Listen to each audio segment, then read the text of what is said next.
Hello, hello. Thank you for joining me. Welcome to What's on My TV, reviewed by Danny, a film and TV commentary and review channel where I'll be sharing my thoughts and opinions, prayers, and love about what I'm looking at on TV. I welcome you to do the same. Please join in. Leave your comments, commentaries, share, do all that good stuff. You know how it goes. You're on YouTube. You know what to do.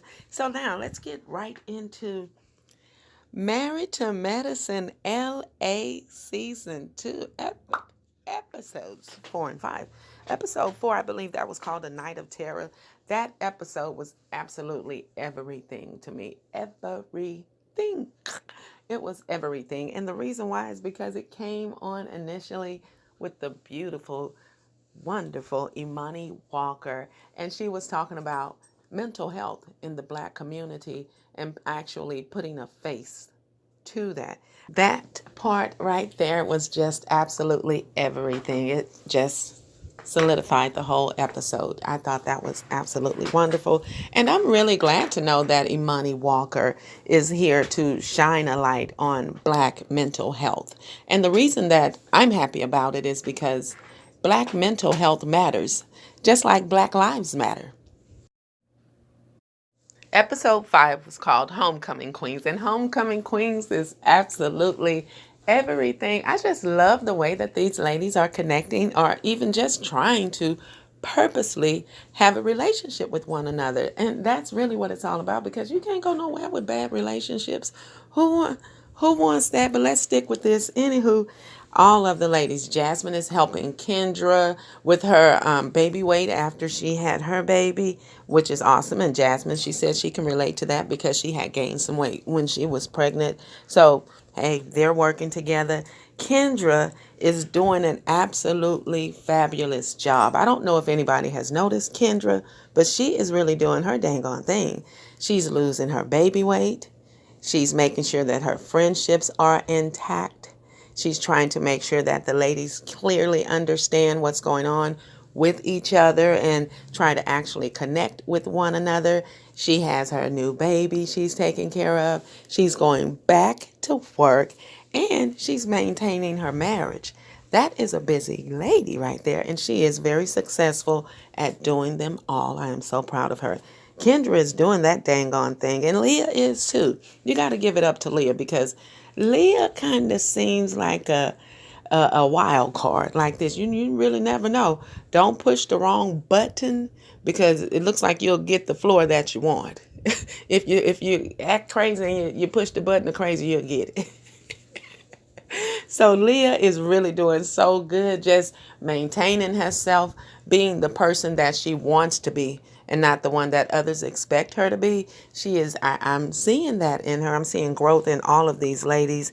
Leah is also moving past all of that drama that happened with her and Shanique, because they sat down, they had a conversation, and really had an opportunity to find out what's going on a little bit in each other's lives. And Leah admitted that it was, I mean, not Leah, Shanique. She admitted that she was dealing with some things at home. So that scene right there, that kind of helped Leah really understand that her frustration, Shanique's frustration, was not with her.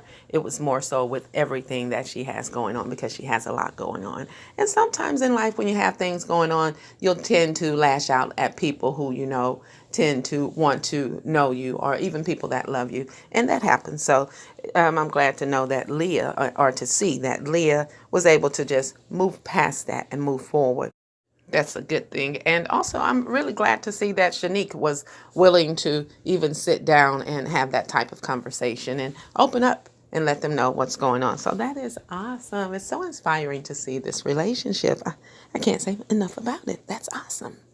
Yeah, sisterhood. I love it. So now, speaking of sisterhood, let's talk about Britain and Dr. Contessa from Married to Medicine Atlanta. Britton and Dr. Contessa have been good friends for a very, very long time. And Britton was saying to them that she doesn't sleep in the room with her husband. She sleeps in the bed with her son. I believe her son may be 6 or 7 years old.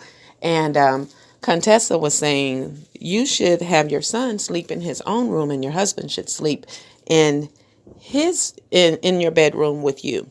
So Britton went on to explain that she slept in the bed with her mother until she was 9 years old. That's what she was telling her best friend.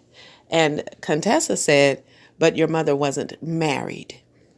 She wasn't married. So Britton kind of looked at her, and they had a conversation, because she says that Britton says, I find more comfort in sleeping in the bed with my son than I do with my husband. And sometimes to that I say this: you never know what Britton is doing. She may be tipping down the hallway to go see old Mac. Or she may even start a routine where they put their son up into his own bed, and break that. Or she may just leave that as it is. What do you think about advice from good friends, especially in a relationship and a marriage? Because what works in some people's marriage may not work for the other person. I think personally that's for Mac and Britton to work out. And if that works for them, it works for them. But if it doesn't, then they need to come up with something different. But I don't necessarily think that what works in one person's relationships work in another person's. And sometimes best friends don't always give the best advice. They're just giving you, some knowledge from their perspective, and you don't always have to take it. You'll know good advice when you hear it. We'll leave it right there. Let's get into Dr. Imani Walker. Once again, the whole thing about family. Her mom was there, and they were talking about her husband, Phil. I recently read some information that Dr. Imani Walker was speaking about how she told her husband, Phil, that she wants a divorce. I'm not sure what's going on with that. I read some information that said that